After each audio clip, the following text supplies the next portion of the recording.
As you all noticed, this wasn't like previous season kickoffs. One of the really great parts about kickoff in previous years was the chance to see the game field in person and ask questions about the upcoming game challenge rules with our head referee, Aaryn Curl. While we can't do that this year, we wanted to do something as close to it as possible, and to give teams a chance to hear from our new First Oregon program director, Debbie Kerr, about what Oregon FTC will look like this year. I'm sure you all have lots of questions about the ultimate goal game, and good news for all. Aaryn has graciously agreed to be here today and answer them. This type of season is new to all of us, both rookie and veteran teams, so we have organized a panel of veteran coaches to share some of their thoughts, advice, and tips about this season's game, design ideas, and the season in general. So we hope teams can gain a lot from that as well. Before we get started, some housekeeping things. This session is recorded and it will be made available on our YouTube channel for your future reference or for anyone who wasn't able to join us today.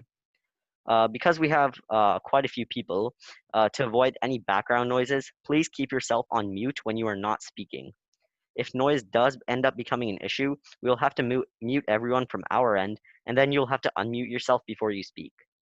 We will have lots of time for the live Q&A, but feel free to post any questions you might have for Debbie, Aaryn, or the coaches in the Zoom chat window, and make sure it is sent to everyone and not just the presenter. We will try to have as many questions as time permits, and we'll try to have as many questions addressed by our guests as time permits. Please refrain from having one-on-one conversations in the Zoom chat and only post questions or comments that can benefit all of the attendees. Having said that, the plan for today is to start off with an update from First Oregon Program Director Debbie Kerr, and then Debbie can take any questions teams might have for her regarding the season in general, FTC competition plans in Oregon, or any other ORTOP events. Then we'll transition to talk more specifically about this year's game challenge, go over the general rules, and get to the live Q&A with Oregon head referee Aaryn Curl. Once we get to the Q&A, you can either post your questions in the Zoom chat or unmute and ask one question at a time.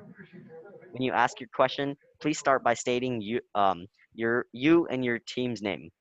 After the Q&A with Aaryn, we'll have a panel discussion with some veteran FTC coaches about the upcoming season.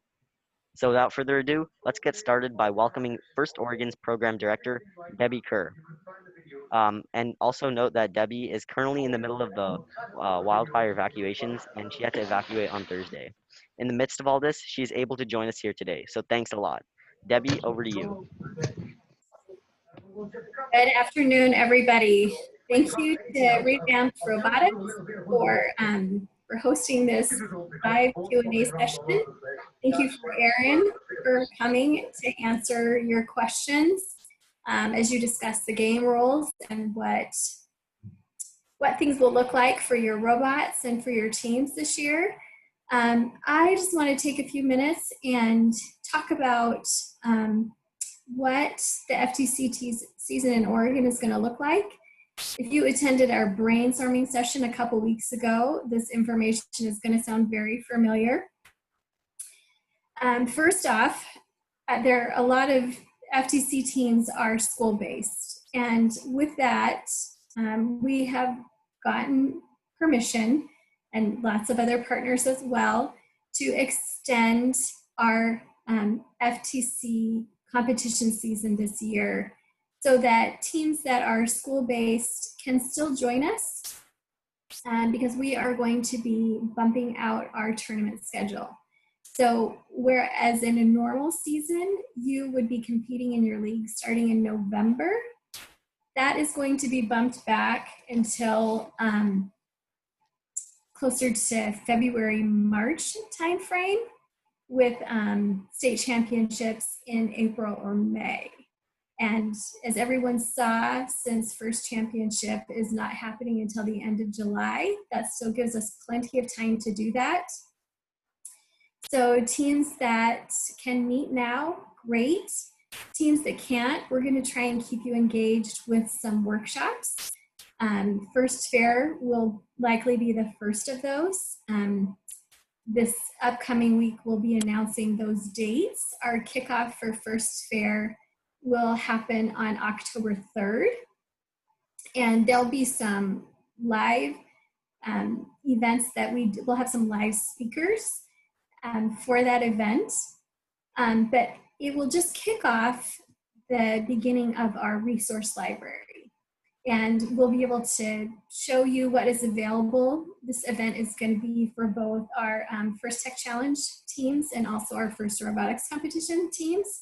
Maybe some of you joined last year when we had it in person at Gladstone High School. But this year we have a committee that is working to help us bring the event into the virtual realm. And if you can't participate live in person on October 3rd, that's okay, because most of our resources and classes will be held, they'll be recorded and they'll be available on our website, and your teams, your students can access them as they have time and are available. And the trainings are used to help you bring up and coming like rookie members, and team members, but also there'll be classes for our veteran students and our veteran teams. And those resources will be available throughout the month in October. Actually, we're not going to take them down, but they'll be available starting in late September, early October. And then we are hoping to come back together on October 24th to have some panel discussions, not only with some of our teachers. So you'll have a chance to access these videos over the course of the month of October, and we'll give you a space to answer questions, to ask questions of the presenters. And then we'll come back on the 24th and have some panel discussions to kind of wrap up the event. But all the resources and trainings will be left on our website for teams and students to access as a way to keep everybody engaged if you're one of those teams that is on hold until your school's open or until social distancing restrictions ease.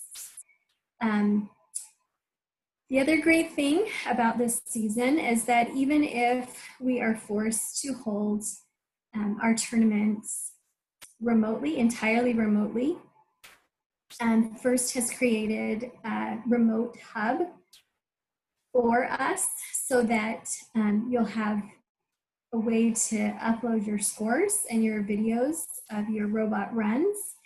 It will allow us to host our judge sessions through this remote hub. But it also gives us the opportunity that if we can host one portion of our events live and in person, that we can do that, and we can just access the remote hub for those areas that we weren't able to host live. So just so you know, the reason why we have pushed our season tournaments back so far is that we really hope that come late winter, early spring, that we will be able to host live events, or at least a hybrid event, so that teams can come and compete on the ultimate goal playing field with an alliance partner and not have to do it solo. We will have accommodations if we do end up having to have it solo. We plan to have regionally placed fields for teams. And if we do end up having to utilize the remote hub entirely, what that allows us to do is that it allows us to give teams a week to submit their robot scores instead of a single day. So in a normal year, you would have come to a league day on a specified day, and all of your robot runs would be happening on that and only that day. Whereas if we access the remote hub, teams would have a week to submit their robot scores. So it does give your team more flexibility if you're having to compete with other sports that your students are engaged in, or if you have to travel to one of these regional playing fields. I think those are the updates that I have for you right now. If anyone has any questions, I would love to answer them. So if you guys have questions, feel free to type them in the chat and then we can ask them to Debbie. Again, I know that this is kind of a repeat of the information that we shared a couple weeks ago on our brainstorming session with our with FTC coaches. But maybe some of you weren't able to attend that or read the document that we sent out that came out of those brainstorming sessions. And if new questions have come to your mind, we would love to answer them, because if you have them, likely other people do as well.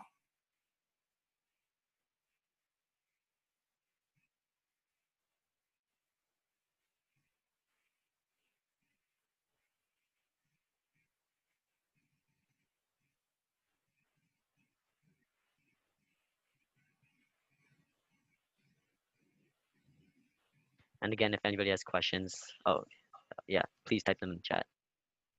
So from Ian Baldwin, Robotics Team 267, we have a question. Debbie, if we are doing solo meets, would we be doing them for a week, then sending score points? The answer is yes. So if we're using the remote hub to submit our robot scores, you would have an entire week in order to do that. So instead of the league meet being on a single day, in the system, when you go to select your event, it will say that the event lasts 7 days. And so anytime within that 7-day period, you would be allowed to upload your playing scores. So you would be able to access the remote hub before that, because it allows you to do practice runs. But when it comes to the actual event, you'll click a separate button and you'll say, this one we're doing for real. And it will be between those windows.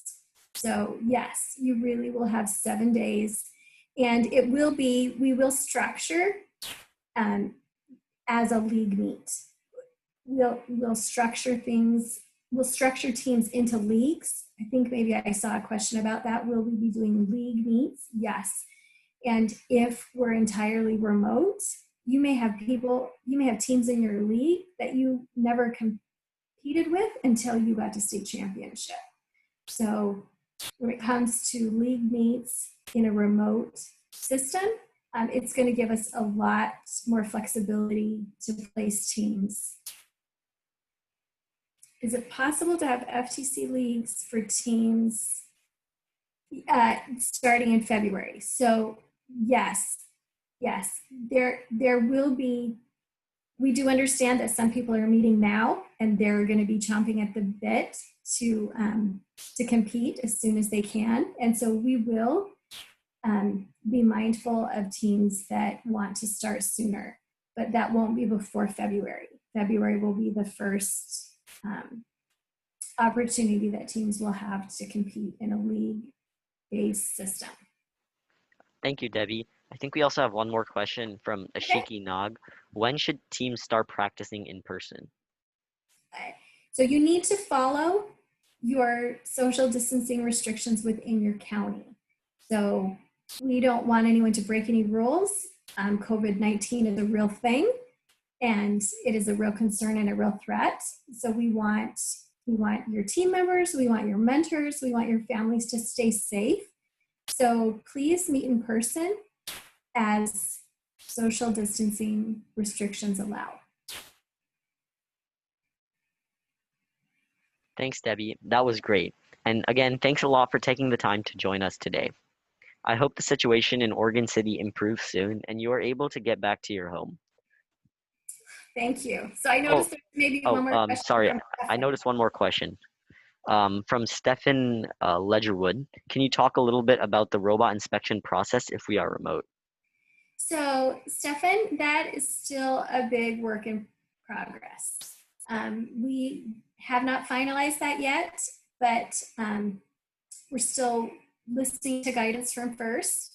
And as we get closer to our actual events, we will be able to provide more details about how robot inspection will work.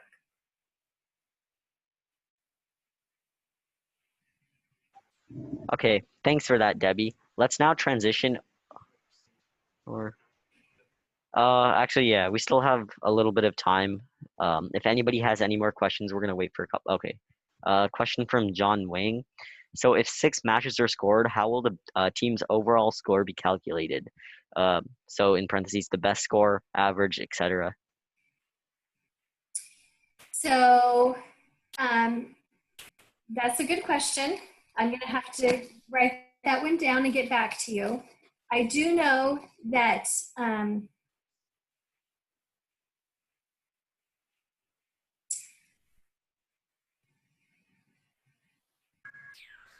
will leagues be assigned? So another good question.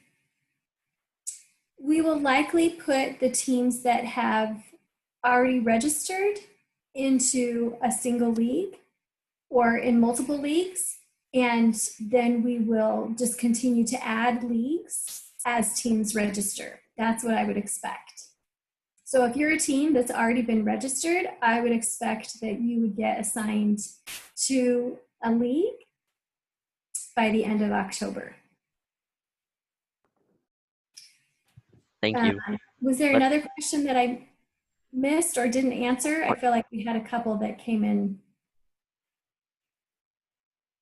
So I don't know how, I'll have to get back about how the scores are calculated. I do know that if we are doing the remote hub, when it comes to like penalties, this might seem self-explanatory, but when you're working in an alliance, if your alliance partner incurs penalties, then that is shared by the alliance. But if we're in a remote situation, your team has to bear the weight of the any penalties on your own. I do know that you cannot get a negative score. So you can't go below 0.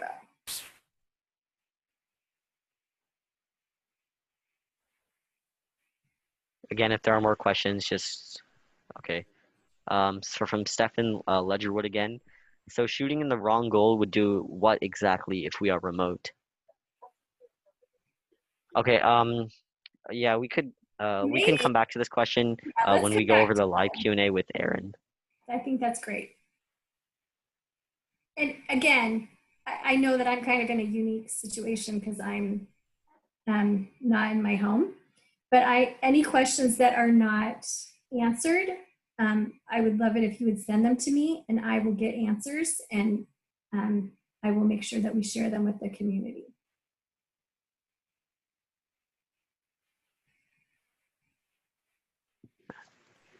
We still have a couple minutes, so if there are more questions, just send them in the chat.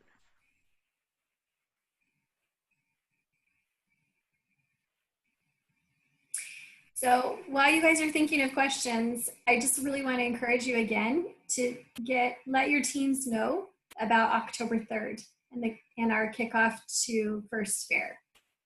So this is an event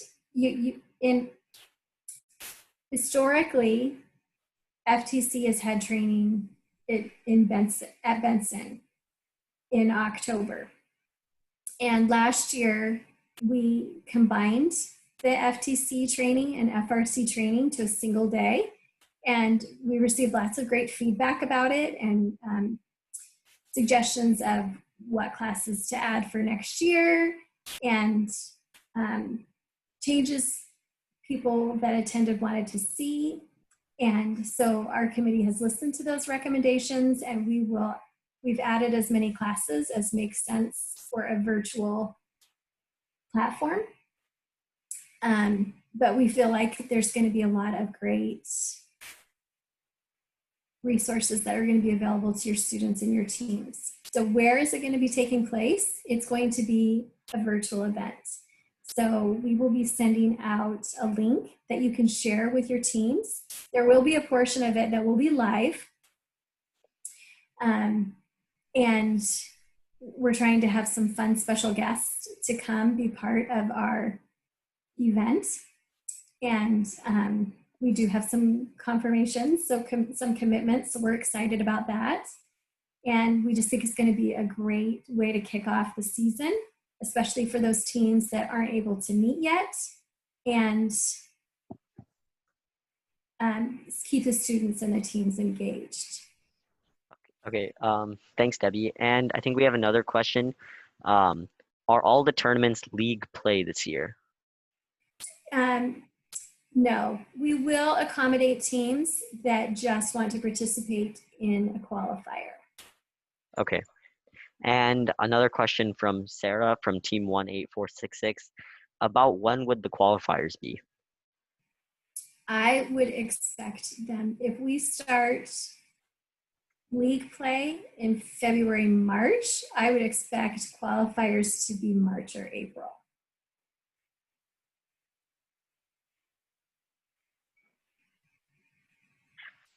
Thank you, Debbie. Are there any last questions before we move on? Okay, let's now transition over to the game and rules overview with Aaryn Curl, the Oregon State head referee. Aaryn, it's on to you.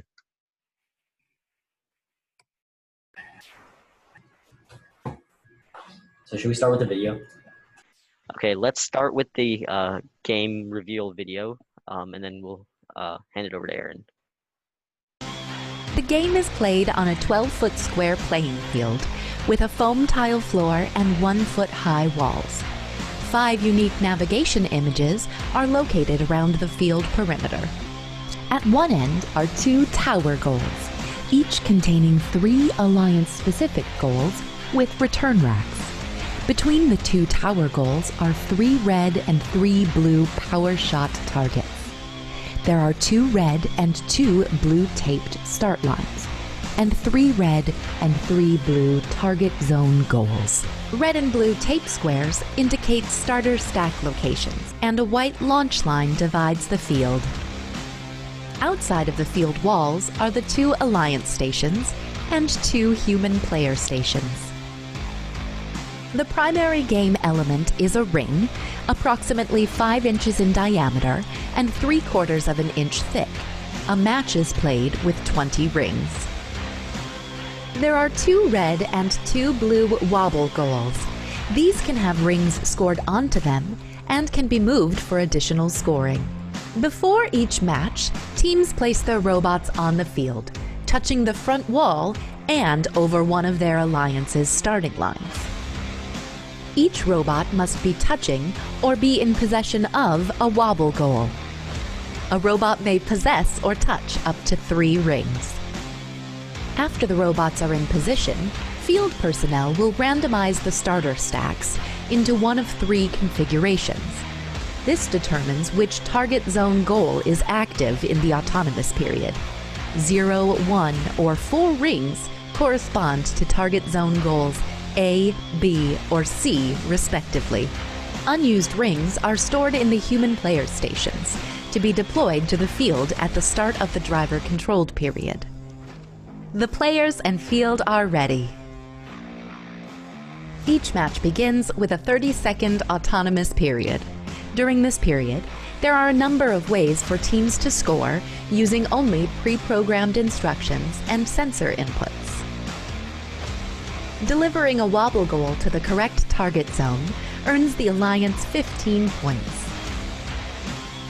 A robot parked over the launch line earns 5 points. Each ring launched or placed into the low goal earns 3 points. A ring launched into the mid goal earns 6 points, and launching into the high goal earns 12 points. Robots earn 15 points for each power shot target knocked down.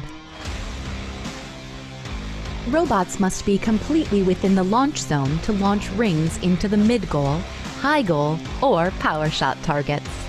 Following the autonomous period is the 2-minute driver-controlled period. During the driver-controlled period, human players are expected to return rings to the playing field, as well as reset power shot targets. Each ring launched or placed into the low goal earns 2 points.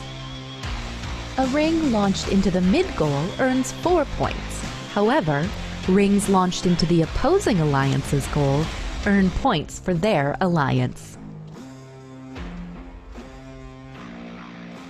A ring launched into the high goal earns 6 points.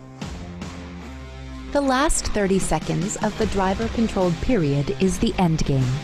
During this time, robots may continue scoring rings, but there are also ways to earn bonus points. Each knocked down power shot target earns 15 points. Returning a wobble goal to the start line earns 5 points. Each ring fully supported by the wobble goal earns 5 points.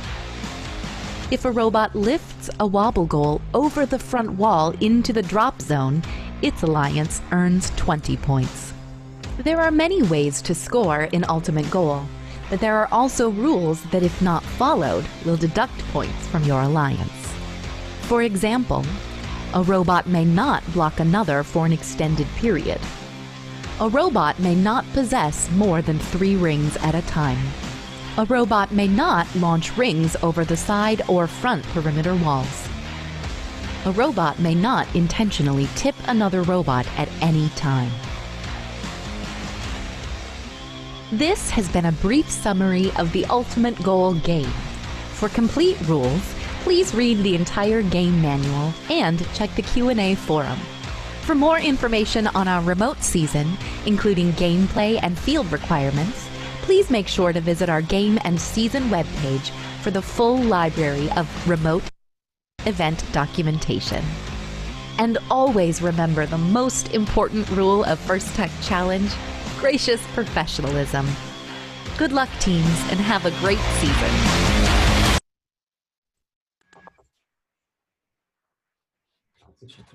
Okay, now let's hand it over to Aaryn for the game and rules overview. All right. Hi, teams. Hopefully, I think you can hear me.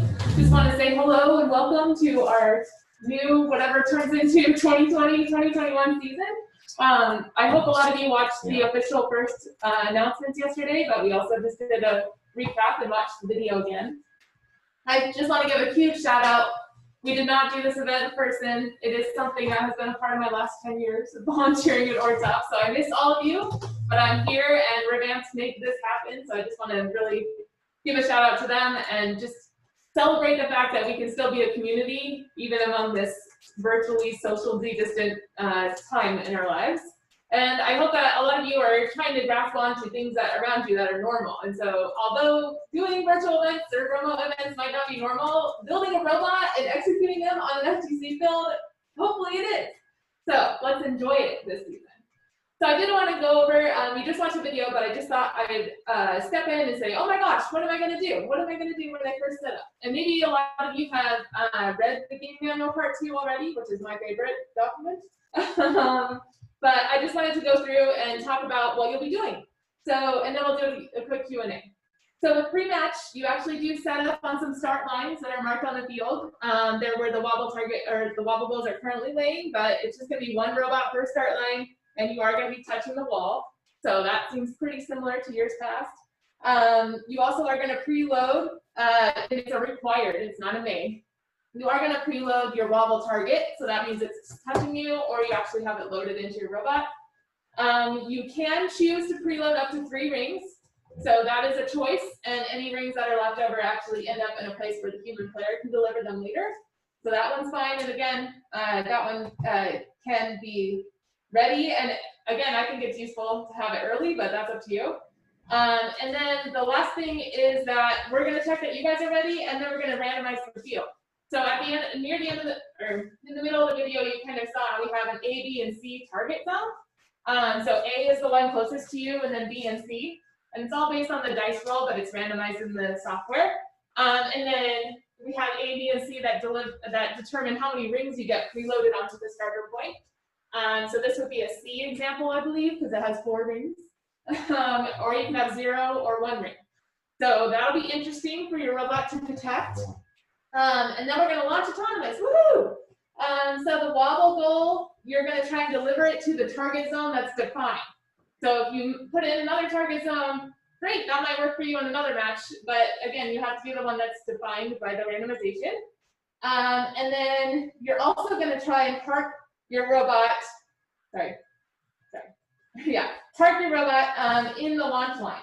So again, the launch line is the white line down the center. So you do want to go ahead and do that. And then you could choose to score it in the tower. I don't know if we'll get that far immediately, but now you have a longer season, so who knows what's going to happen. So the launch in the tower, I hope everybody caught it in the video. The low part of the tower, so the low goal, you can place or you can launch. So you can walk up and place it, or you can be way back in the launch zone and launch it. The other two, the mid and the highs, you can only launch into to be a valid kind of score. So that's just an FYI there.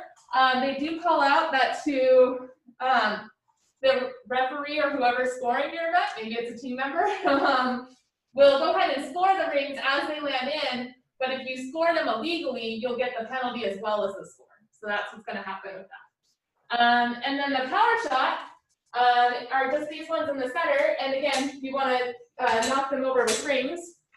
And that is the same thing. We'll mark them as scored, but then you might get a penalty if you didn't score them correctly. And I do actually just want to say real quick, these ones, I feel like I could almost blow them over. They're so loose. So I do think they'll be super easy for you to hit with rings. I would blow them, but I'm wearing a mask. But they're just so easy to just hit. So I'll just call that out real quick. Okay, then we launch into driver control period. Which everybody, if you've seen our seasons past, even if you're new, welcome. But you only have 8 seconds between. So the software will tell you, pick up your controllers, 3, 2, 1, go. So that's the same. And the driver control period, you'll continue trying to score into the tower. Again, you can place or place or launch. I want to use their terminology. Place or launch into the bottom goal. And low goal, and then the mid and the high, you're absolutely going to have to launch for it to be valid. And launch means you are behind the edge of the white line. So the launch zone does actually extend all the way to the far edge of the line. And that has to be obvious to whoever's scoring your event, right?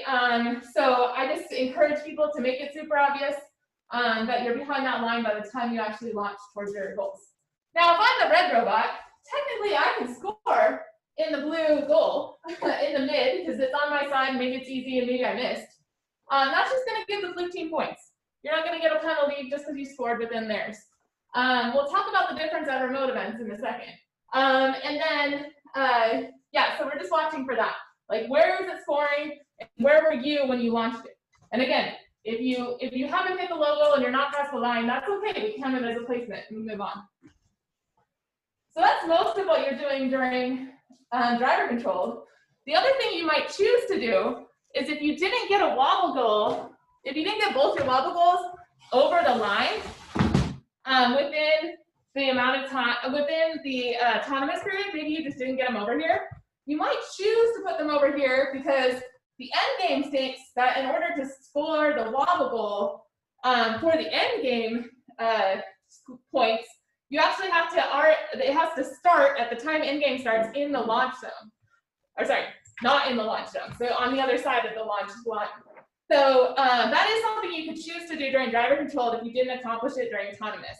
It does not say it has to be in a target, it just says that it has to be not in the launch. So that's one thing. So what you might do is start to place the rings on the wobble goal, right? So I think they tested in the video. I don't need to test that again. How many you can fit on here? They tested it in the Q&A yesterday. But the other thing I'm going to call out is when I was watching the first launch video, I actually thought that these were a little bit heavier than they are. They're not quite as heavy as I thought. So I'm just going to give you that feedback in general. So pushing them around might work, but pushing them around with a bunch of rings on it might be risky. That's how I feel, but we'll see how you guys react to it. So you might put rings on it, and then what you want is that the rings are fully supported by the wobble goal by the end to be able to get your points.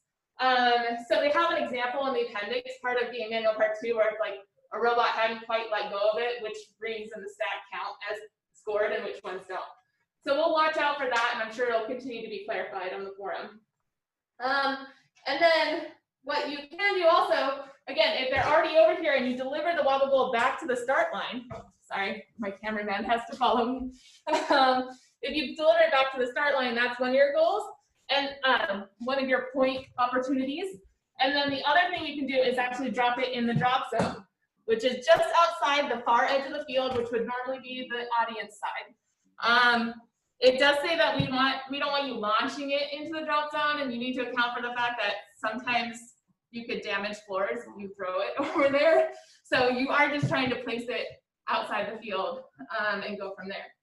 Then the last thing you could do during the end game is go back to try to score your power shots. So maybe you try to get a couple more of them scored, and each one gives you 15 points, which is awesome. And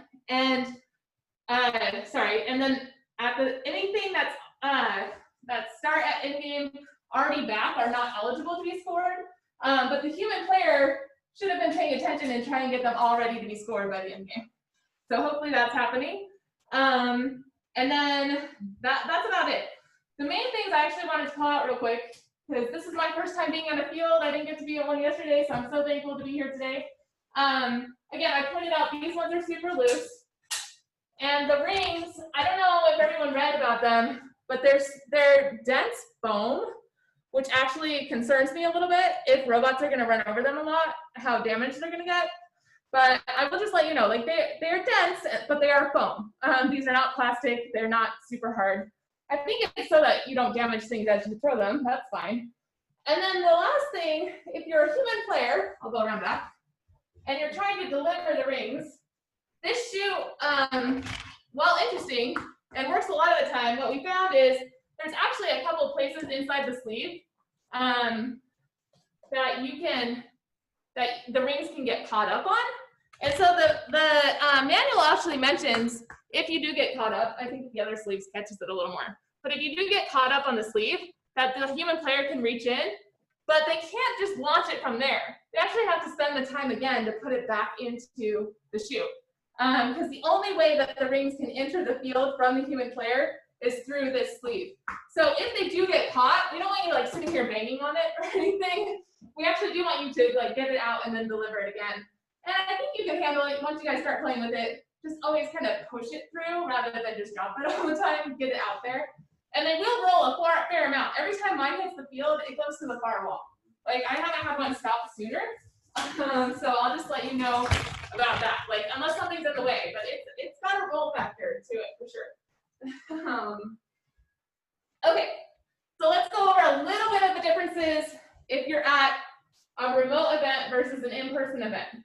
So there are two different manuals for both Game Manual Part 1 and Game Manual Part 2. And I recommend kind of reading through them, but the main things I noticed. So if you're at a remote event, you're only going to have a little more than half the field set up, right? Like so if they choose to do remote events here, they'll actually set up their field wall to be a little bit smaller and go from there. So you're really only going to have from the pegs on over as far as this goes. And then I think one of you pointed out, well, if you're at a remote event, then what's going on with the mid goal? Well, the mid goal is also yours at a remote event. So even though it's blue, if you're an in-person event, if you're at a remote event, they actually want you to be able to score in all three without having to have the other side of the field. So that's a good thing to notice. And then this year, whether you're a remote event or an in-person event, the penalties are slightly different. So in the past, we've actually had it so that the penalties, when they get assessed, they get added to the other lines of score at the end of the match. And this year it is fully, actually it says it's being subtracted from your score. So in a live event, you'll still have an alliance, and your penalties will get subtracted from your alliance's score, okay? And that affects you in ranking points and all of that. So you guys can go through and figure out what that means. And then at a remote event, it'll get subtracted from your team's score. So it's not very obvious. I feel like maybe they could have highlighted the differences between the two manuals, but that one I caught, right? And I was like, oh, this one says team score, this one says alliance's score, and they both say subtract or minus this year rather than getting added to the opposing alliances. So that's one I definitely caught. And then again, you don't have to go across the field to score in the mid, because if your robot's really good at that, you can just do it right in front of you. And then the other thing I noticed that they called out was a lot of the penalties that you would normally get for interfering with other teams don't necessarily apply in the remote events. So I'm trying to figure out like the numbering and all that, but if you just go through the manual, you'll see that there are a few less penalties for the remote events because you're not on the field with an opposing alliance at the same time. So those are the main things, and I'm sure I'll continue to notice other things. I'm like you guys, I spent a little more than 24 hours with this, kind of processing what's going on. So with that, I thought I'd just jump into a few game-specific penalties that I wanted to call out that are interesting. So we do have the human player station, and it's a slightly different shape versus it's like an L from the center to around the back a little bit, or it's a U if you're at a remote event. Because again, a remote event won't have a referee standing there, so they actually want the referee to normally stand in that corner at an in-person event. But at a remote event, it'll just be like you'll have this side and the back, but you won't have the other side.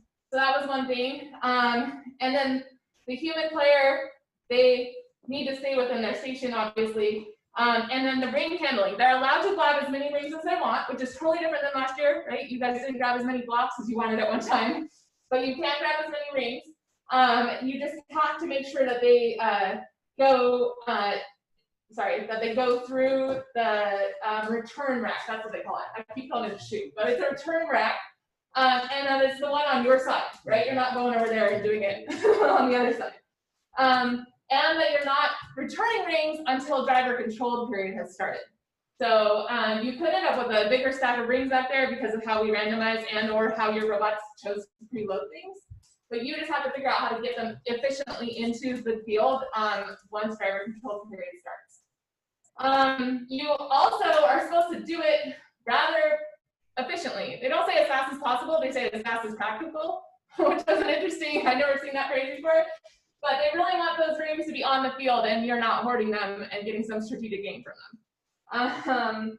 And then the other thing is, if something gets stuck in the tower, which I think the tower seems pretty okay, we'll see, but the actual return rack is a little questionable. But if it gets stuck in there, the human player cannot reach into there if there's a robot within one tile of the tower. Because they want that robot to be able to succeed at what they're doing and not have the human player cause a problem. So yeah, so one tile, you just have to watch as a human player, like is someone nearby, and then I'll have to pause what I'm doing. And there's something about a tournament provided tool. No, I do not know what that means, but something to help you get things unstuck. We'll see how that goes. Okay, and then the other ones, I'm not going to go over a lot of the ones that are similar between last year or past seasons and this season. I'm just going over the ones that I seem very specific for this game. So for rings, you're allowed to possess a maximum of 3. And again, I would like that to be a maximum that anybody who's watching your robot can identify, right? So try not to make it questionable. And again, once you guys feel these rings, you're not going to want to drive over them all the time. So try to actually, purposely plow them together or whatever. But it does say a maximum of 3, and you are going to get the possession limit for every ring over that, and then also for every 5 seconds you continue to have that problem. So that's similar to past years, but a little different with the rings themselves. And then the wobble goals is a similar thing. So you're only allowed to have 1 wobble goal in your possession or your control at one time. So again, there's only 4 of them, but just, don't hoard your team's goals. And go from there. Okay, launching game elements. Obviously, you're going to be launching rings. Hopefully, you're launching them in the direction they should be going, where there's a netting to try and keep them relatively close to the field. But we understand that sometimes things don't go quite as planned. Just don't continue to have that happen, right? So yeah, the launching obviously is allowed. They don't want rings. They do not want you to launch wobble goals, which I think I went over. If you're trying to put them outside the zone in the end game, again, don't launch them there. Try and be purposeful about placing them. Dropping them a little bit, as long as you're not damaging things, that could be. We'll see how that goes. Okay, robots are not interfering with the opposing alliance's attempt to do their starter stack. So whatever's in this stack is protected during autonomous mode. Okay, so a robot from blue can't go over here and sweep them all up. And it's just during autonomous. If nobody touched them and you guys want to go grab them during driver is free reign as far as where you can get rings from that aren't previously scored. So wobble goal constraints. So you're not supposed to control an opposing alliance's wobble goal if it's in any of its corresponding target zones. So I thought that was interesting. So if your robot is not good enough during autonomous to actually detect how many rings are in the field to then tell you what target area to get into, it still might be worth putting a wobble goal into a target. Because that's where they're protected, and it says any. So that one was interesting to me when it said any. And then, so they're not supposed to touch them at all if they're in there. And then they're not supposed to de-score from them, period, during endgame. So again, when you're trying, endgame I think is when you're trying to really stack them on, because that's when you're going to get points. So again, they're not allowed to de-score during endgame, and they're not allowed to block access to the wobble goal during endgame. And once they've put it in the drop zone at all, they shouldn't be touching it. So that, again, I think there's some good strategic ways that you can use those rules to help you and keep your goal protected. So let's see. Okay, and then it tells you what penalties you'll get if you do any of that. Okay, they also don't want teams to do goaltending. So I know we look at this game and we're like, oh, we're all going to be basketball player robots and just like slap them down, right? The goal is that they're actually able to get to their tower and be able to score without goaltending, right? So again, play the game, don't play the rules, right? So let's play the game as they intended it. And then illegal tower scoring we talked about. If you're not in the launch zone and then your ring happens to go in, whoever's scoring is going to count it as a score because we're not going to distinguish that, but we're also going to add it as a penalty to your team because you weren't in the correct place to start the scoring. And it's the same for the power shot. We're going to score that it went that way, but in theory, the penalty you're getting is enough to encourage you not to do it illegally, right? And go from there. So with that, I think I'll pause. Before I ask questions, if you're asking specifically about points, and you guys will discover this if you do your own remote point estimates. As refs, I can go through and read you what the points say in the manual, but most of the time we're just looking for conditions and marking that off on a score sheet or on a scoring tablet. And I think a lot of you are going to get a little more experience with that if we do remote events this year. So if you have specific point questions, yeah, I can try and do the math real quick. Or you can just realize that it's the condition that we're looking for, and then the software does the rest of it. So with that, I'll pause and see if there's any questions. Wow, thanks for going over all those details and clarifying those game rules, Aaryn. Let's open it up for a live Q&A. Again, you can either post your questions in the Zoom chat or unmute yourself, but preferably posting in the Zoom chat to everyone. And also, let's have only team members ask questions versus adult mentors or parents. He's my favorite now. No, I'm just kidding. You are your teams, you're responsible, right? I want to hear the strategies and the questions from you. So Aaryn, we have a question from Saiteja Nogobotu. Can we reset the power shots after the power shot targets after they are hit? Yeah, so it does look like outside of endgame, I think just the endgame is where you're not resetting them. It's the in-between. Again, nobody should be doing power shots outside of autonomous and endgame, but it does look like, according to what I see today, it does look like you're able to reset them prior to endgame starting. That seems to be what it's indicating. Thank you. So from Gavin Ford, we have, are you allowed to take scoring elements directly from the return rack? For example, could the robot take rings from the return rack and put them directly into the lower tower goal without the rings ever touching the ground? So I think you're imagining if they get stuck. Because I will tell you, I was already playing with these and I got a fair amount of them stuck. But, okay, so it doesn't say anything about being delivered to the floor yet. So I don't know where, I don't know what I would call it now, currently, right? Like, I look at it and I think, I'd have to dig through this, but I don't think it says anything about it being directly delivered, and what a definition of a delivered ring would be. Whereas in the past, we've had things where they say, wait till they're delivered before you can grab them. But I'm just staring at it, hold on, let's see. So there's a couple human player things. So we just want to, sorry, and if anyone's following along with me, there's human player handling, it's GS4. And I'm just in the traditional event manual. I've been back and forth between them, but in the traditional one, we have a few more penalties listed. So that one, it's all about how the human player does it. It doesn't say about when or if when the robot is allowed to grab them. So I would say as long as you're not causing problems with any of the other penalties, today that seems like it might be okay as long as the human player was done with their job. But yeah, I don't see anything currently. So that could be a great forum question in the future, but if I had to score today, I wouldn't give a penalty for that because I don't have a place to do that. So. Okay, and returning to that one question we had when Debbie was there, Oh, sure. so shooting in the wrong goal would do exactly what? Okay, so if in the wrong goal. Sorry, if we are remote.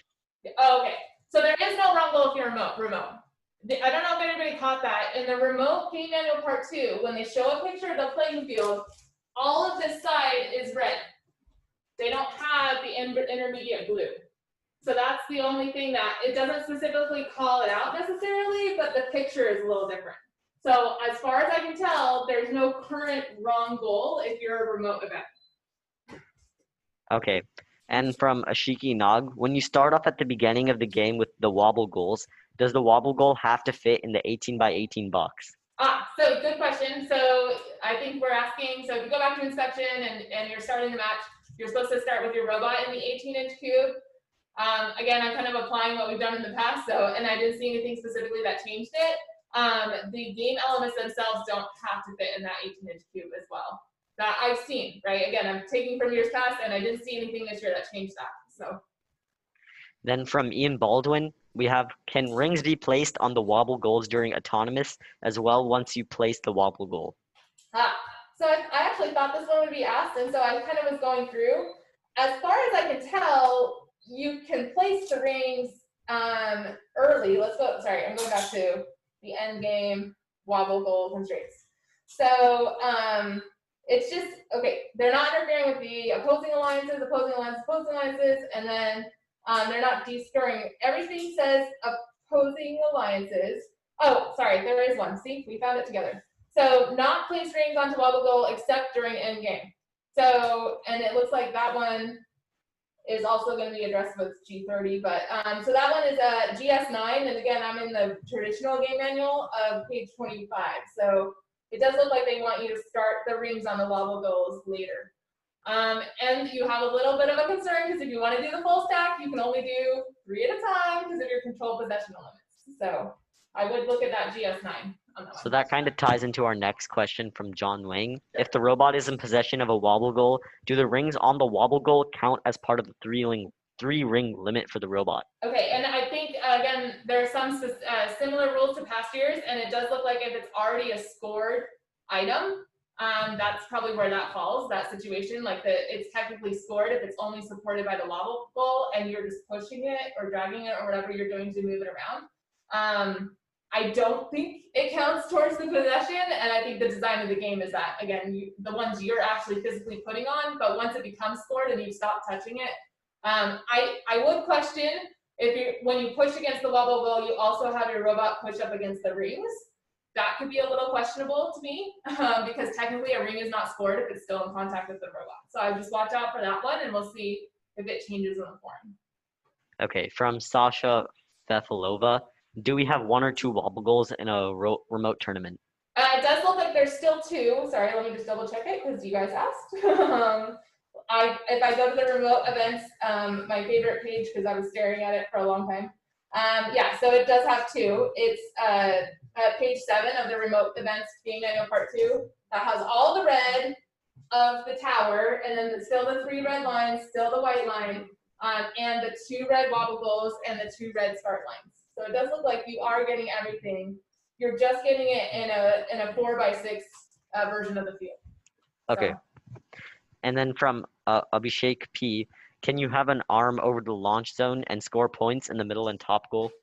Yeah, so that goes back to we need you to be obviously completely in the launch zone. It does say something about a little bit of inadvertent and inconsequential, which I'm going to encourage you not to do. So really try and keep it completely in the launch zone as assessed by someone standing on the tower side of the field.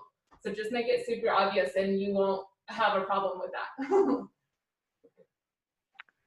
Then from Ashiki Nag, when you start the game, can you preload the wobble goal with the 3 rings?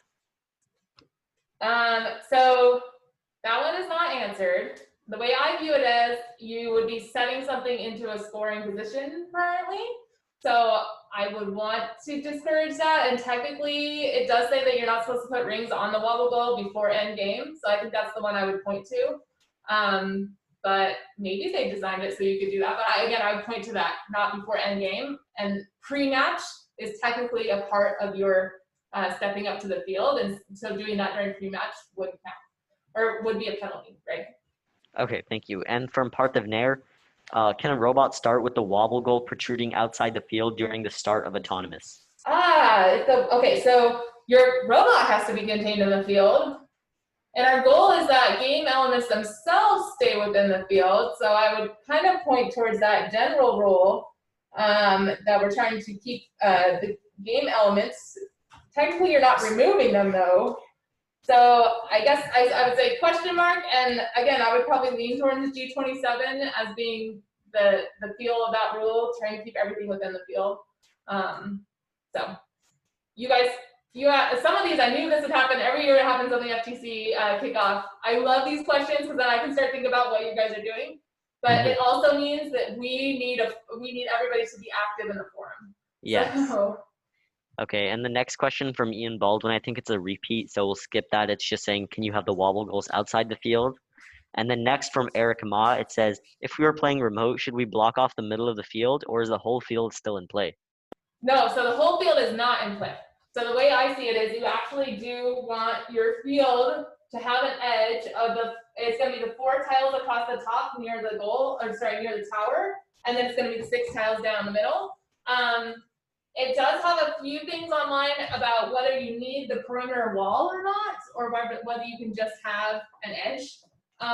So that one we'll just have to continue to watch to see how they require that. Like if you actually needed the wall down the center, but your robot should not be going beyond the 4 floor tiles.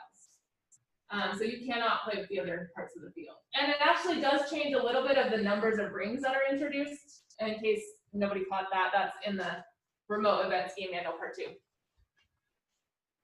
Okay, the next question is from Kyle Z. If you get a ring caught on the power shot, can the human player remove them during the reset? Oh, you mean in between the autonomous and the driver controlled? So the human player is not supposed to be delivering rings at all until driver control started. So if I had to make that call today, I would absolutely say just wait to grab it until driver control has started. Honestly, though, we've also seen it where sometimes tossing another ring in there can unjab it or like cause it to them both to come out. But I would say that the goal is that the human player is really not starting their job until driver control starts. The next question is from Sai Nagabotu. If you are playing remote and the game elements fall on the other side of the field, what are we supposed to do? If we're playing remote and they fall on the other side of the field, yeah, so that goes back to, I think what they intend to do is actually disassemble the maps you aren't using, so you at least have an edge. And if those fall out, then it would kind of be the same thing where the field personnel, which again might be you because we're doing remote events, try to return them to the field approximately where they were, but not strategically advantageous. So if RevAmped was to go today and say, I'm going to be a remote field, we would love it if they pulled their wall in and they were just a 4x6. But if you don't have the ability to do that, you would at least take this row of tiles up so that it's obvious where your field is. Thank you.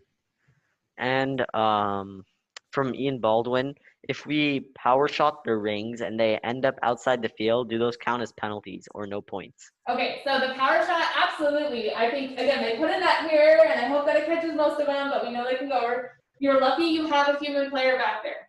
And yes, the human player is supposed to stay in their zone, so we go back to, okay, there could be other field personnel that help get your rings from wherever they are. And then at that point, again, if they came over this side, I actually would expect the rings to come back in through the rack that the human player delivers them in. But if they came out on the other, on the Team Alliance station sides or the audience side, then again, we'd just be back to, can we put it in approximately where it left the field? Okay. And then the next question is from Eric Ma. Since in remote, both wobble goals are still on the field. Can you put both of them into the drop zone for a total of 40 points, or can you only do one? I actually, so as far as I can tell, again, they're just intending for a robot to have one wobble goal at a time. It does not seem to indicate that that robot can't score both of them as long as they follow the one at a time rule. That's how I'm interpreting it currently.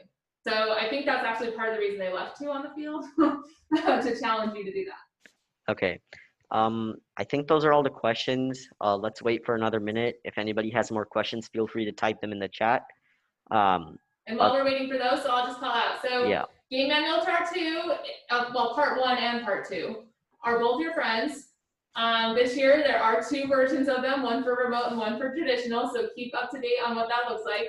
We always see at least one or two revs in these first couple months, right, from first directly. So just watch for that. I think last year they had to have one whole game-specific rule just because of how things were going. So watch for that and make sure you have the latest one anytime you're reviewing it. Just go get it fresh. And then know that the forum, which you can post to and you should all make accounts, is hosted by First. It's not Oregon specific. So the game design committee is the one actually answering your questions, which is super valuable for all of us, including the refs. So please make sure you're posting strategy questions and rule-specific questions to the game forum, and then we're all reading the same answer. And as far as the precedents go, it is actually the forum rules over the game manuals, and that rules over the videos. So it goes forums first, game manual second, videos third. So from my perspective, that should also indicate how much priority you give to all of these things. The forum is small right now, so if you guys come really up to speed on the game manual right now, and then as the forum grows, you can just grow with it and look at the new posts and not be overwhelmed by the millions of posts. So that's what I'd recommend. Plus, we all want something fun to do, like read about robotics rules, right? Yeah. And there'll be tons of remote questions, I'm sure. So go ahead. So the next question is from Eric Ma again. So for the 10-second grace for the power shot reset, exactly when can you reset? Can you knock them down during the grace and then reset it? So I think the grace is intended if the human player didn't reset them before Endgame started. So if we read through, sorry, I'm going to try and find that rule real quick. Sorry, let's go back. Well, oh, it's actually in the description of Endgame. So in the description of Endgame, and again, I'm on the traditional, I went back to traditional events, page 16.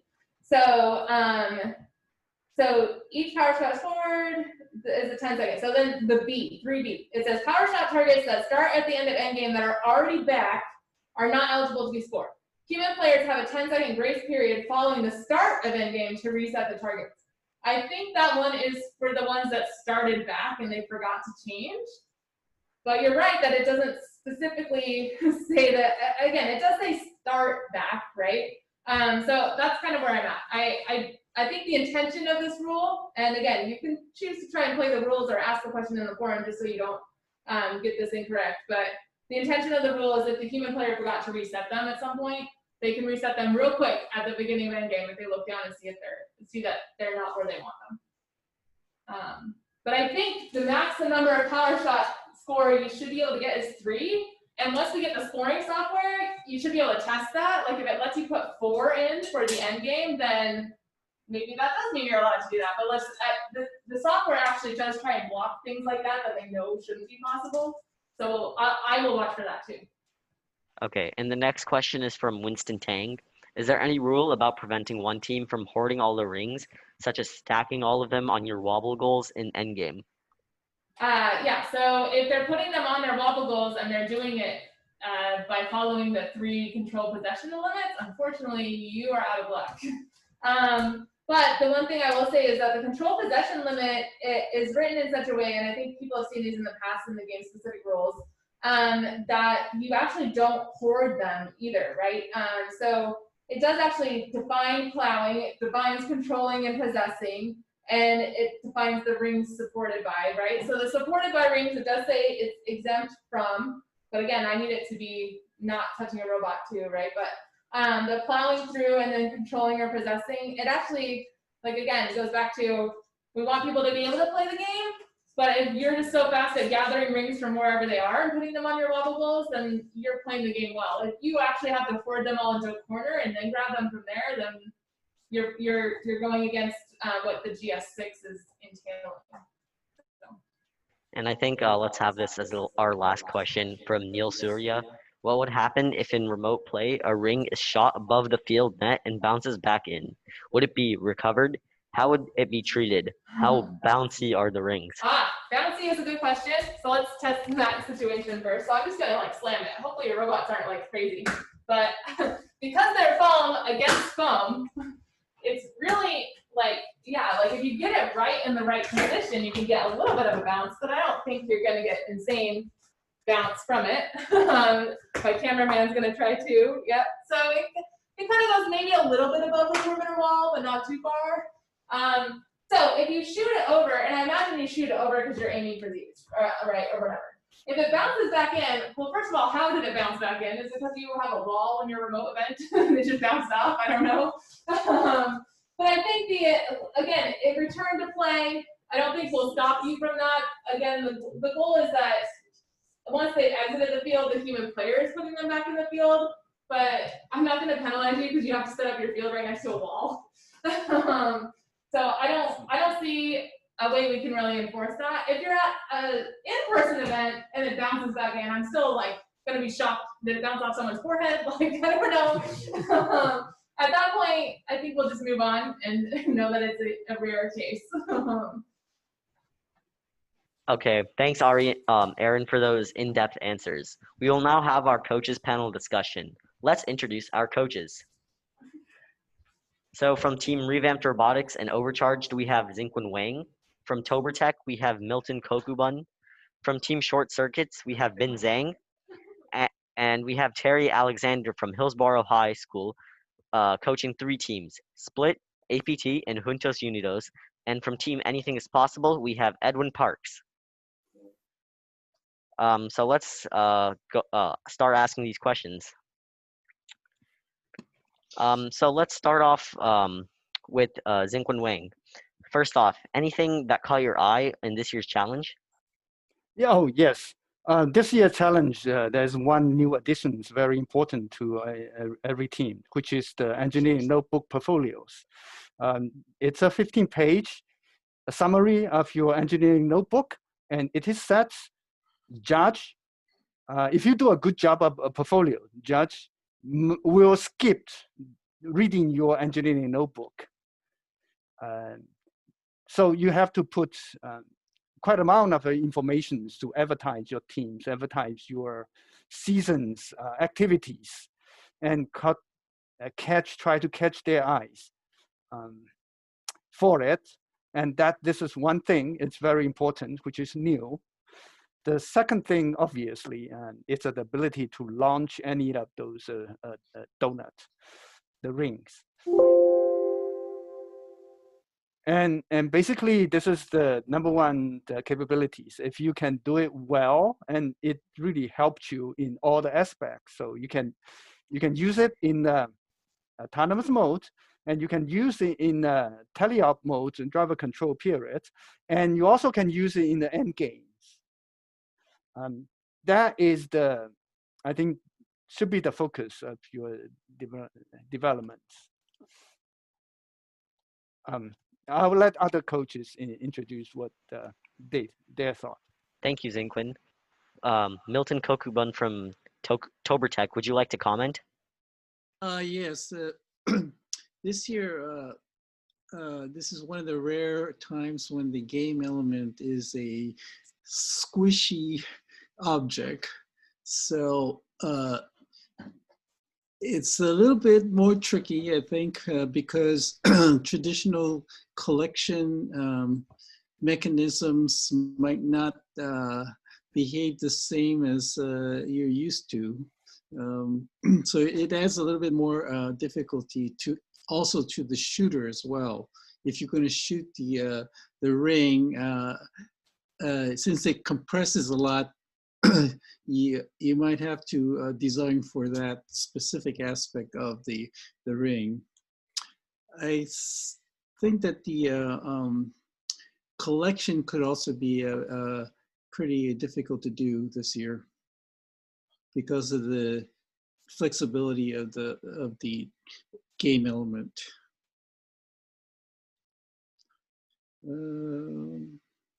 Yeah, the only squishy elements we've had before that I can remember are the racket balls, and then the glyphs were somewhat compressible, but not really that much, I would say. Thank you for that. Our next question I'll ask to Bin Zhang from Short Circuits. What are some of the lessons you've learned from your experience that you think will benefit teams for this year's game?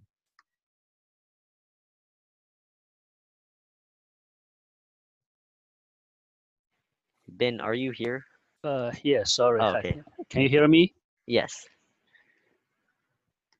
Yeah, so I think for this year, yeah, clearly there's something new in this year's challenge, like Coach Zhunquin and Coach Milton mentioned that the shooting mechanism. So this is something new. And but still there's a lot of common strategies that the team can, if the team has previous experience, they can reuse in this year's game. There are still things like you need a solid drive train, right? So the robot can move around quickly in the field, so that can help you improve the cycle time. And I would imagine probably lots of team maybe still going to use the mechanism well, so they can easily align the robot with the tower goal, so they can aim to shoot that. And there's also the need to have the to grab the wobble goal and lift it up and drop it over the wall into the drop zone. So you need a mechanism to do that, a lift mechanism and the grab mechanism. So those probably will be similar to what we did in the previous seasons.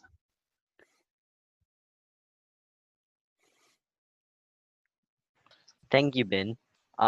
Terry Alexander from Hillsborough High. Would you like to comment on this?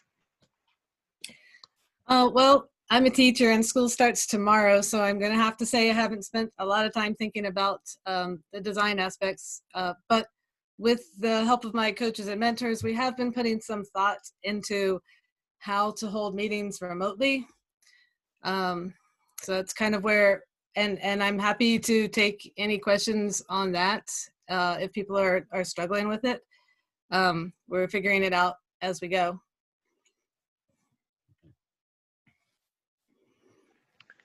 Thank you, Terry. So the next question I would like to ask to Edwin Parks. We know, especially around this time, lots of people have a lot of different design ideas. How do you facilitate the brainstorming designing so that everyone is heard and the best idea is chosen? Okay. I think usually when I start a brainstorming idea, I just make sure that everyone knows that there's no crazy, there's no idea that's too crazy. I put the analysis of, hey, I have my pet squirrel and it runs around and gathers the rings and puts it on the robot. Something like that. Well, you can always translate ideas to reality, even though having a squirrel obviously doesn't work. You can translate some of these ideas to reality and apply them to the robot. And so even crazy ideas can start the thought process in other students, and no matter how wacky they are. So that's the way I usually start the brainstorming, is just any wacky idea can become reality. Just have to apply it properly. And then some of the other questions I did want to touch on was some of the points, they look very tempting to try to score.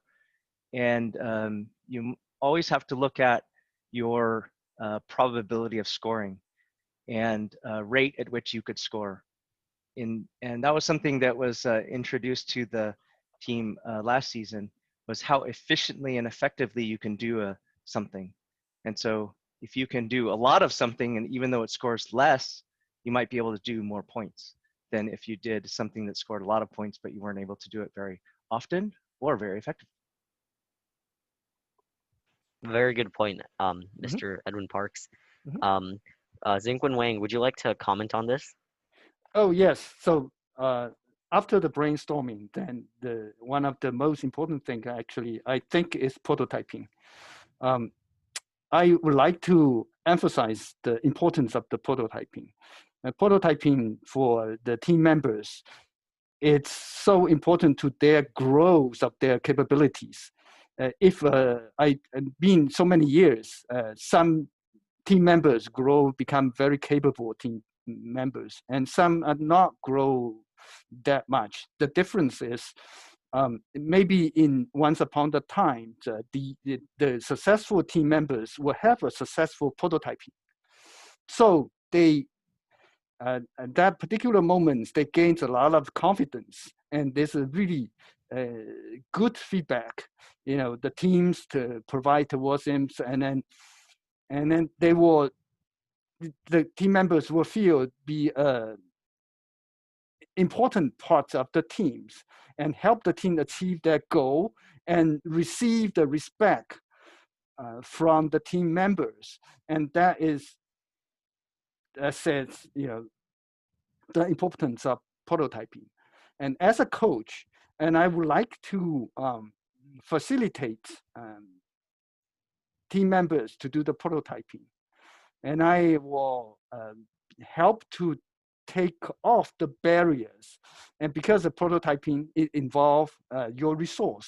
Sometimes your team doesn't have enough resource, and you can't support multiple and parallel prototyping at the same time because the resource constraint. You have to tear down one prototype and then put in the other prototypes, and those clearly indicates, that this is an area as a team you got to invest in. You have to increase your capability or your capacities of, inventories of the parts and so on. And another thing is, and better training to the team members will help them to be able to overcome the difficulties in the prototyping areas, so that they will have a positive result. And then to help the teams to improve their whole season experience much more, because a success prototype, and if we use in the robot, will change dramatically the experience of a whole team. As you can see, some killer types of components might, just solve your teams and promote your team to certain levels. And that's very important. And if team members will successfully complete one successful components, that will really change the whole team's experience. And that team members will get the respect from the team members. And then maybe at the later years, they may grow into a captains and all of the sort. Those opportunities and will just open the door for him. So at the very beginning, so provide adequate trainings and invest a little bit of the team resources will help. And then the team to achieve that, team members to achieve their personal goals. And then as a coach, you might helps coaching the kids and then find a prototype project which is adapt to their capabilities and work habits and so on. That will really help a team to grow, and indirectly will help the whole teams and to have a better seasons. Thank you, Zhunquin. The next question I have is for Terry Alexander. So a lot of teams might not be able to meet right now. So what are some of the tips you have for teams to stay focused and productive so that when they start building, they'll be effective and efficient?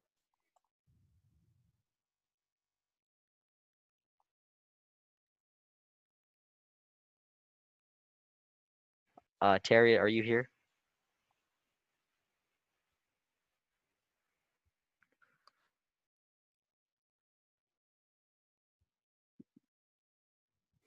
I think she, yeah.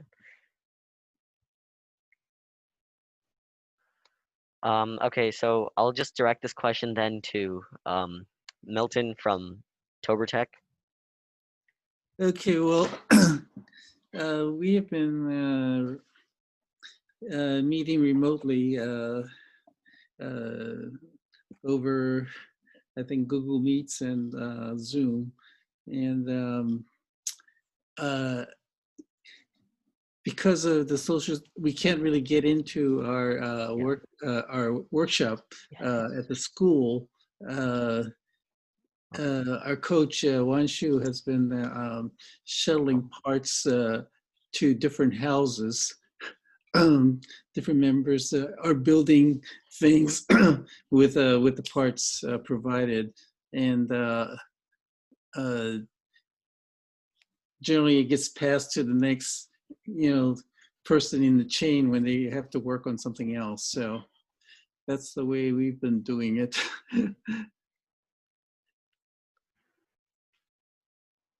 It's very difficult. Yeah, it is. Thank you, Milton.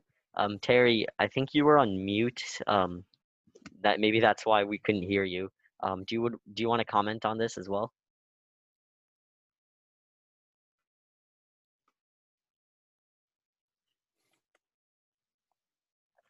Let me unmute her.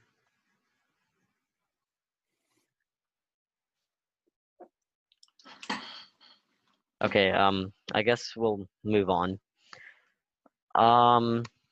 So the next question I have is, the central part of this year's challenge is shooting the discs into the goals. What designs like a flywheel, flicker, or anything else do you think will be effective of this? And I'll ask this question to,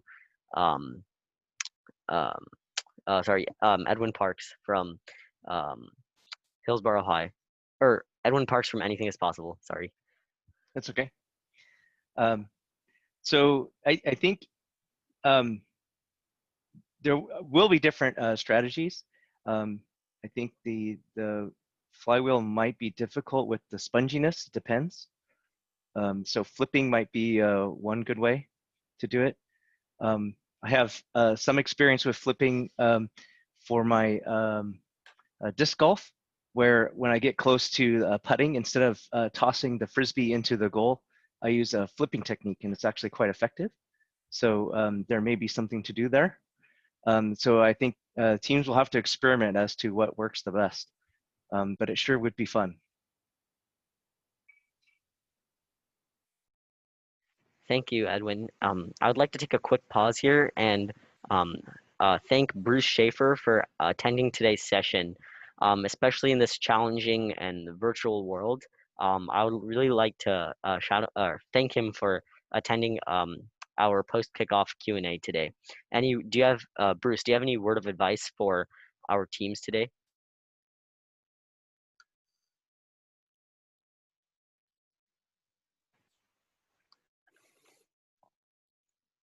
Mr. Schaefer, I think you're on mute.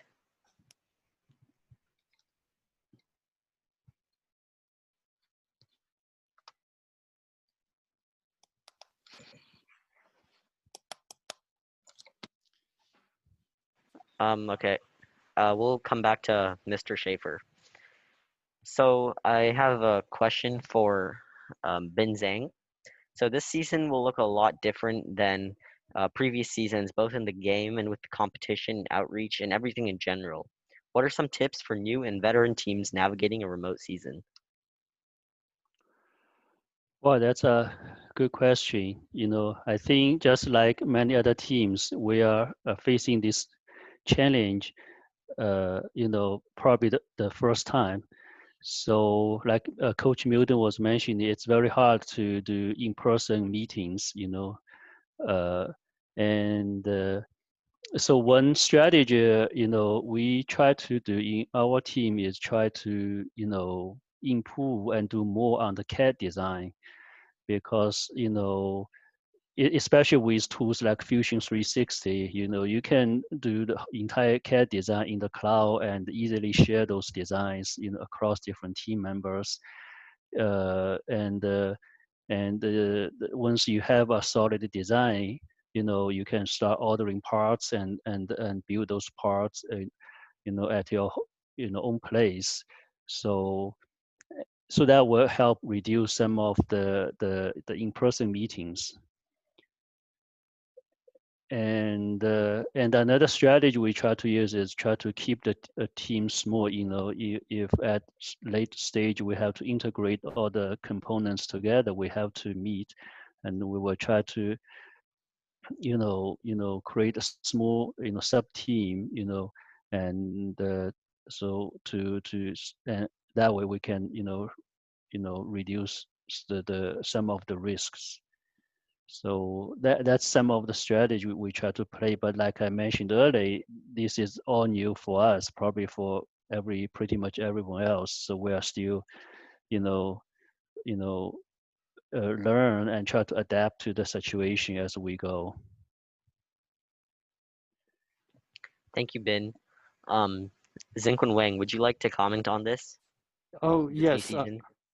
Yeah, and so this is a great challenge, and I hope everyone will come up with the ways, suitable to their teams. And for us, for this summers, we have Zoom meetings, and mostly just to watch the YouTube videos on the web, and then doing all different kinds of trainings.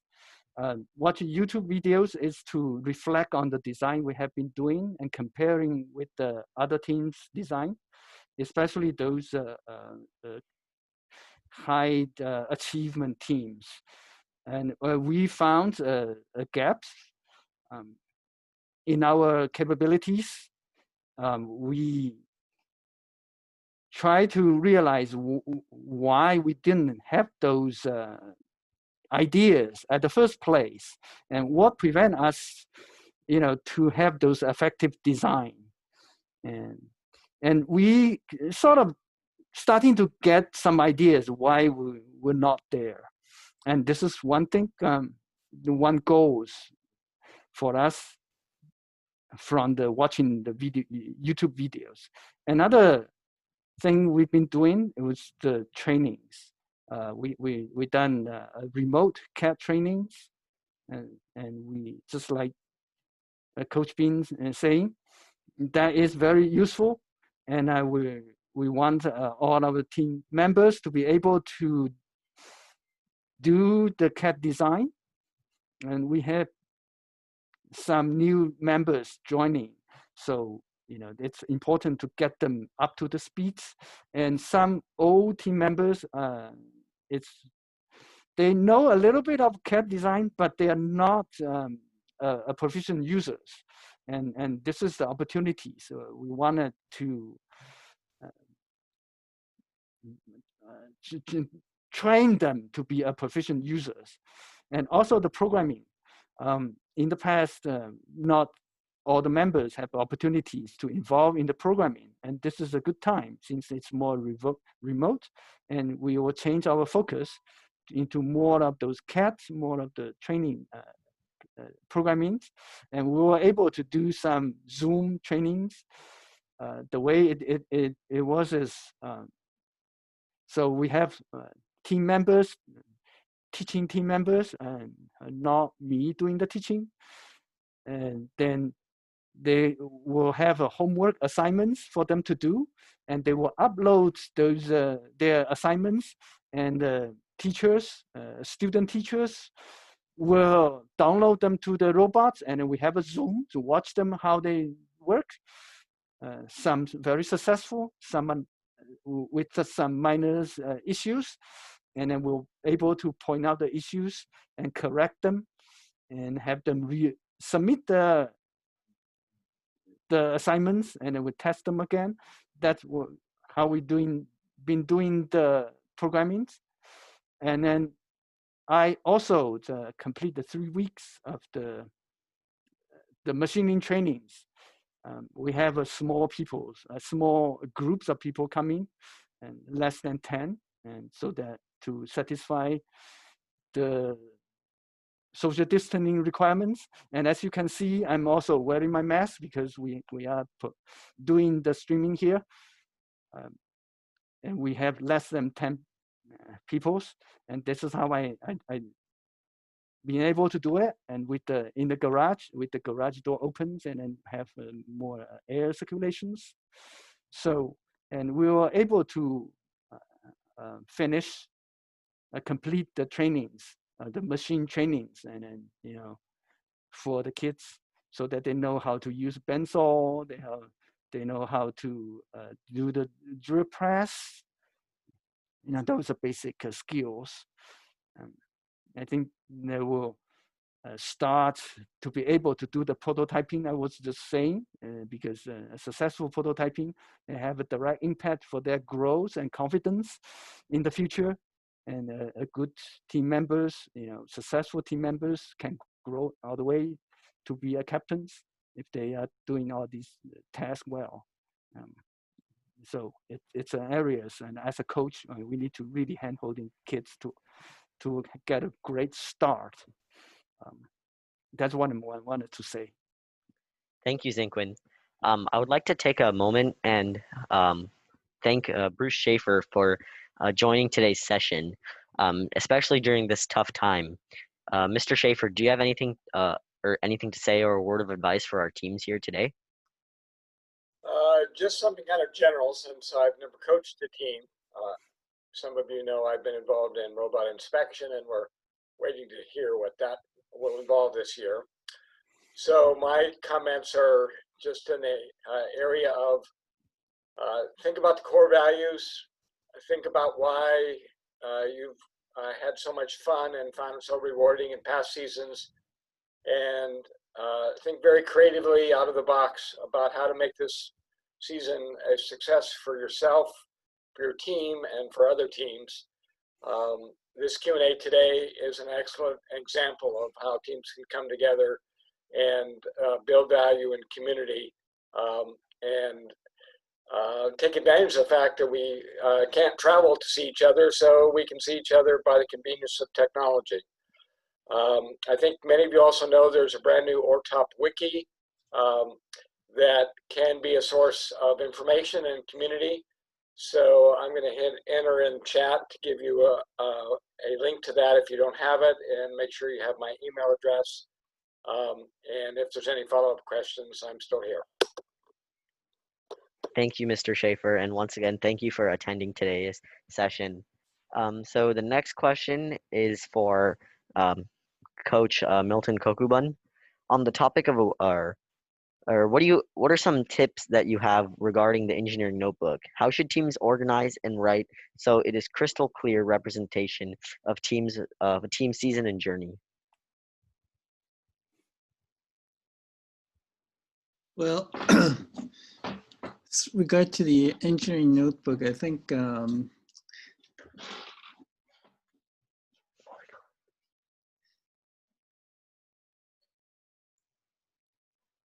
it should be adequate in terms of telling a story about your progression throughout the season. And a lot of times, engineering notebook can be pretty terse and not really tell the underlying stories behind the development of the robot, and also what happened along the way during the season, how you progress from, say, the first tournament all the way to the last tournament, what your progression was. So that's one of the things that, you know, like there's a lot of things that happen at tournaments, and oftentimes in an engineering notebook, we leave out a lot of those details, like keeping track of, for instance, how you scored, what your scores were, and how your scores improved over time. You know, any mishaps or failures you had along the way at a tournament, finding the root causes of those, and also just sometimes, you know, there's a lot of drama that happens at these tournaments. A lot of times those stories get left out of the engineering notebook. Now, under the new rules, I'm not sure how much you can put in there, but you know, I think that's the important part of the engineering notebook. Thank you, Milton. So the next question I would like to ask to Edwin Parks. Sorry.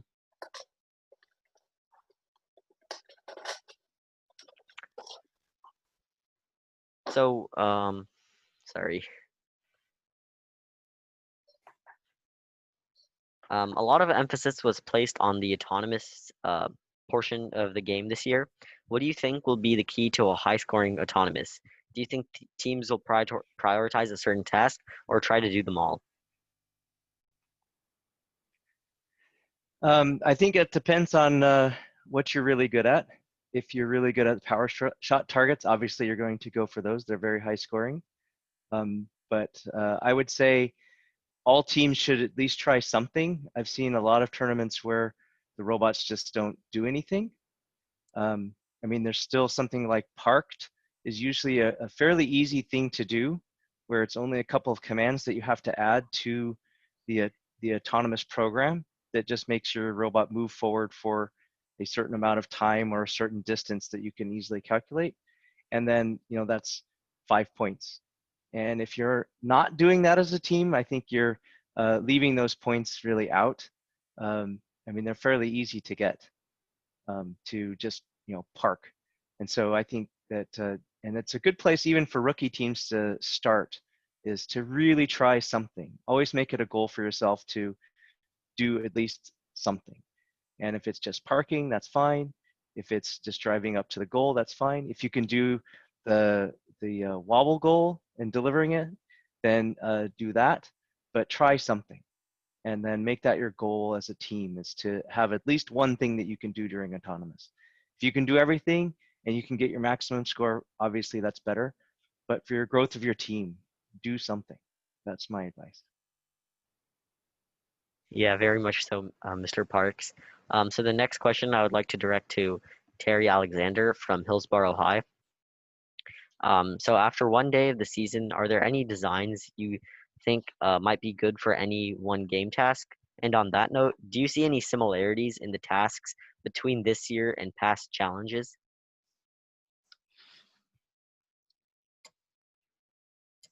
Okay. So I think let's actually direct this question to Zhunquin Wang. Oh yes, I do see the similarities because we watch a YouTube video in enough times, and as you can see, you know, previously there is a FRC games similar to that. You throw in the frisbees. I would recommend people watching FRC games a little bit, especially watching the prototyping videos in that FRC seasons. You might get a lot of the insight or inspirations, I would say, so that you will be able to figure out a way which is simpler but more effective for your teams. And I'm pretty sure there are some, because that those videos I watch give me enough inspirations. And also in the past, I've been doing 1 year. There's just those rings, but that year the ring is hard. This year the ring is really soft and smaller. And I think you can still using some sort of sweepers to sweep it.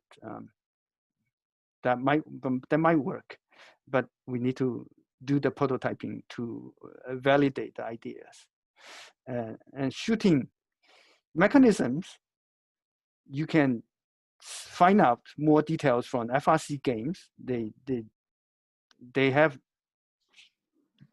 enough variety there. You can pick one suitable for your teams. Then I think, although the ring is squishy, and still you are able to propel it using the flywheel or something like that. And we'll plan to do some prototyping about that too, to see which mechanisms it's better. I would encourage everyone do a great prototyping. Spend some time, because our seasons push out to February, and we have plenty of time doing the prototyping. And once you've done enough prototyping, then you will learn a lot from it. And if you need the investment, and that's the time to do a little bit, just according to your own budgets and capabilities and this logistic support. That's I think teams should do. Okay. Thank you, Zhunquin. So the next question I would like to actually, Milton Kokubun, do you want to comment on this? Okay. Yeah, that's. I think rapid prototyping of different mechanisms, like to launch or shoot the rings, would be very important.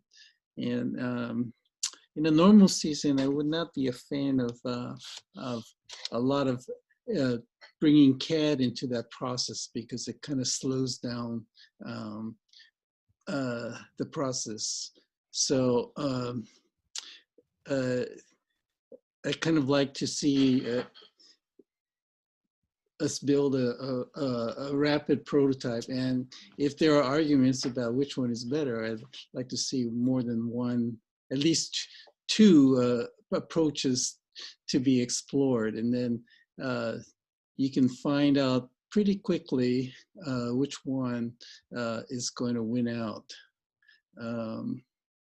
But it just depends on how much resources you have. And so some teams have more people, they're able to, and resources, they are able to explore more ideas. That's the thing, going back to brainstorming, is that oftentimes you get into arguments about, how to approach a task. And I kind of like to not argue about it, but just kind of try to select the two best, and kind of have a runoff and see which idea works out better.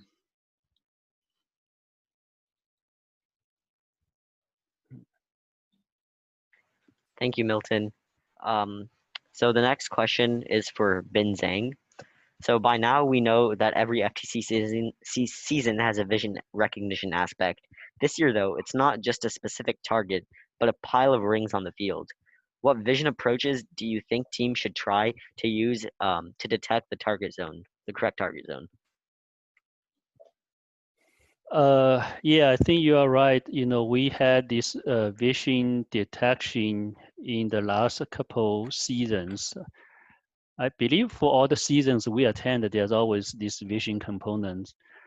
And, this year, you need to look at a stack of rings and identify if there's no ring, or there's one ring, or there's 4 rings. So based on that, you're gonna decide where you're gonna, drop the wobble goal in, in the target zone. So I think there, in the past we use like TensorFlow and the OpenCV type of vision software to detect the vision targets. I would imagine we will try something similar this year. And since the one suggestion I would like to give is, since when you write that program to detect vision targets, since you have very specific goal, you just want to see how, for example, in this example, you just want to see how many rings, either 0, 1, or 4. You don't really need to, be bogged down to entire scene. Some of the algorithm I saw people been using is just take a photo and convert that into black and white, so you can remove lots of noise. And from that, you can easily identify, how many rings in the image. So something like that, probably will be very effective and give you reliable results.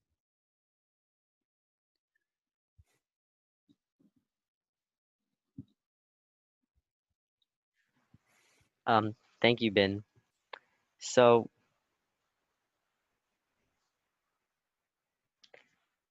yeah, I think we're just gonna ask a couple more questions, and then we're gonna wrap it up. So along with the actual game, so this question will be to Edwin Parks. Along with the actual game, there are also awards to earn at competitions. What are some judging tips for teams? What are some judging tips for teams that you have, so that they can get all the relevant information about their team across in such a short judging period?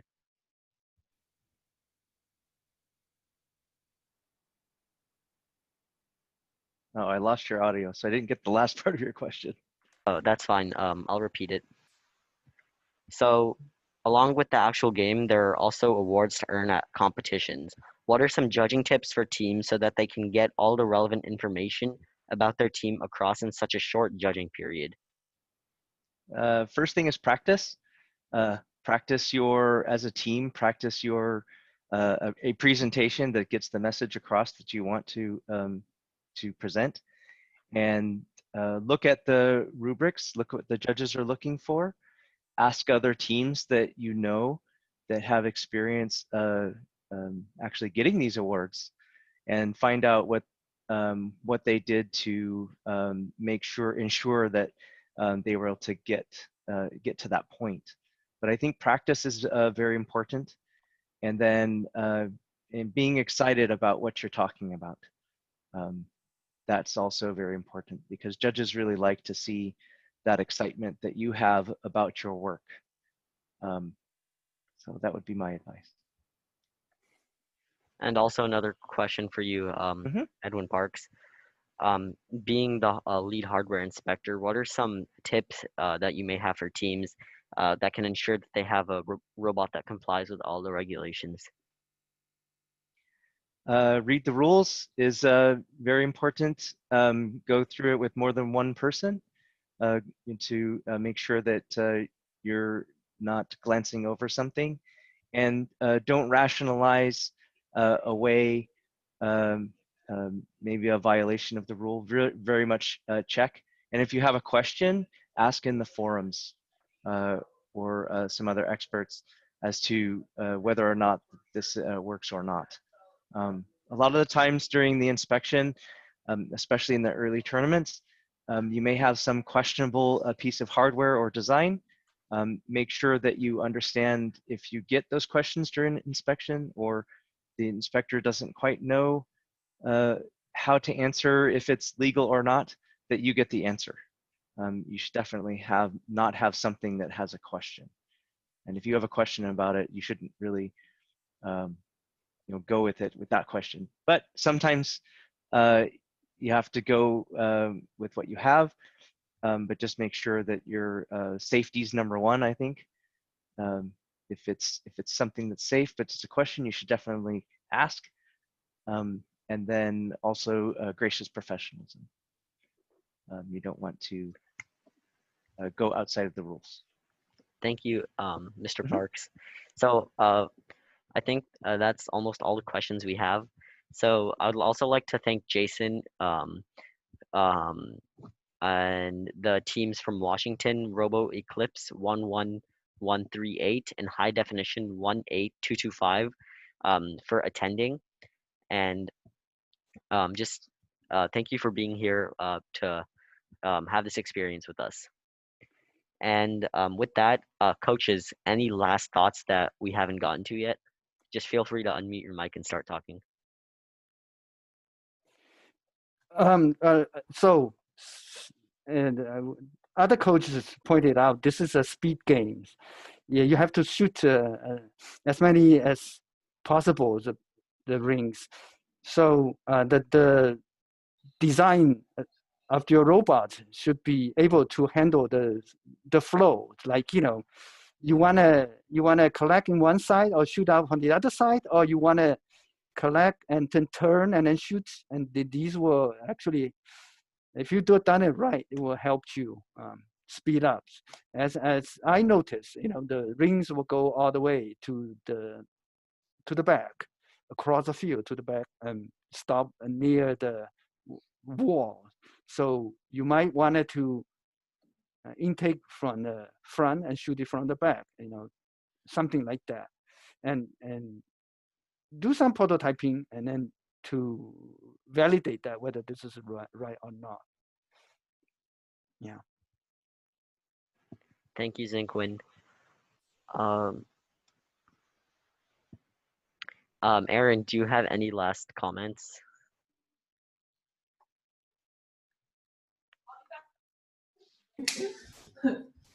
Am I back? Yep. Okay, hi. I really loved all the stuff I heard from the coaches. So again, it's just the community loving on each other, sharing the robot love. That's what we're all about. But yeah, I just wanted to emphasize, I love that Bruce launched a wiki. So if you have any useful sites that you think might be useful for other teams, maybe that's something we can put up there. Let's try and share our resources. And there's so many out there that sometimes it's hard to know what's going to be useful for another FTC team or not. So that's just another thought there. And then, yeah, don't feel alone in this. I know that not everyone's going to be able to meet physically anytime soon. I'm at a coach's house, which I've never been to before, but I imagine this is what they look like in my head. You're not alone. We're all thinking about you, and we're all trying to get through this season. So please reach out if it's just to a couple ORTOC people. Debbie was here. Bruce is here. Obviously, David is supporting all of this. I'm around, right? Just reach out if you need to, but if the teams could also continue to have sessions like this together along the way. I think that's just where we're at. It would help us feel some form of normalcy and also not feel alone in this. And I think that's part of the beauty of our community. We want to go to these events. We want to hug and high five with everyone. Hopefully we'll get back there at some point, but in the meantime, let's just keep it up positively online as much as we can. Thank you, Aaryn. So now we have some references that you are probably aware of, but if not, we have the two most important links: the game and season info at First Inspire's website and ORTOP's FTC page, and Bruce's wiki page as well. Also, as I mentioned at the start, this Zoom session is recorded and it will be posted on the RevAmped Robotics YouTube channel. All right, so we're gonna have to end there. So thanks to everyone who came and was a part of this discussion and Q&A. We hope everyone has gained something. And again, a special shout out to First Oregon, Debbie Kerr, and Aaryn for taking their time to share their thoughts on the game and provide some updates. I think I speak for everyone when I say that your work in running FTC in Oregon is really appreciated. And from everyone here, we're grateful to be able to participate with all of you at the lead. That's and Bruce as well. That's that for today. So stay safe, everyone. Have a great season, and thanks again for coming.